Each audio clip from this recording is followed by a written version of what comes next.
Alright, so I'm gonna give you a movie from my childhood. It's a movie called The Point.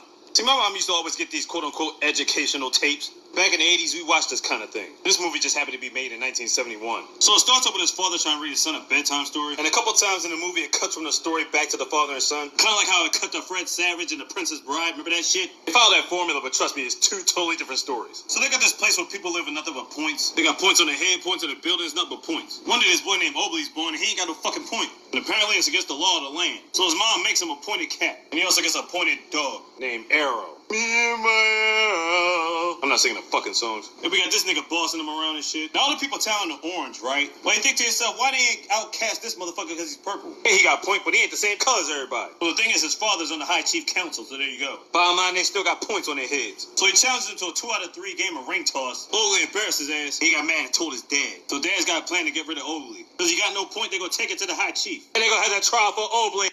See, the king is a nice man. But bottom line, Ogley's breaking the law just by not having a point on his head. So there you go. So Ogley goes to trial, he don't stand a fucking chance. Him and his dog get banished to the pointless forest. Then we get a cut scene from Dad. Like I said, some Fred Savage, Princess Bride shit. Then they meet the pointless man. And he pops in and out of focus a lot. He's the pointless man. Ironically, everything he said was pointless. Later on, they get attacked by some angry ass bees, but they get safe because they hit a fucking tree log. Then they talk to this rock man. I swear to God, back then I thought it was Tone Loc doing the voiceover. No, listen to this shit. With you, boy. You been goofing with the bees? Gosh, who are you? The smell of sweet life in the air. It's the warm feel of the sun. Some Tone Loc shit. Then the pointless man pops up and disappears again. Arrow almost fell to a bottomless pit. And by the way, I have to tell you, the psychedelics in the songs are fucking ridiculous. It's hard to explain, you just have to see it for yourself. Then Obley hears singing up the blue, coming from 3 fat ladies. Cause it ain't over till the fat lady sings. Cause the pointless man again. Obley's trying to convince them everybody does have a point. Word.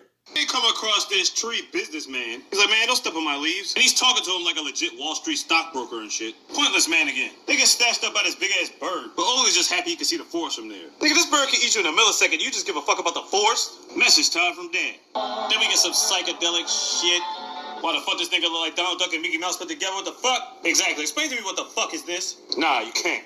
Then a bird hatches. It's like that angriest bird with the biggest beak. Then all of a sudden, Obley comes back, gives him some lifelong lessons. Then all of a sudden, he knocked his head off, and now he's got a point. Then on top of that, his shrunk that day. And everybody else's point shrunk. More of the story, don't be racist, don't be discriminating, and all that good shit. Try to banish somebody because they ain't got no point? But what's your point in saying it? I don't know. Honestly, the psychedelic tropes in this movie is amazing. My mom used to get these movies from her job. She comes off as normal. I'm pretty sure back in her day, she used to hang around people that was acid tripping all fucking day. Hippies and shit, wearing tie-dye shirts. Woodstock, nigga. The point is, stop hating because you ain't got no point, nigga. It's just one of many tapes I had back in the day. Was there even a point to showing you this? Sure, to make you laugh.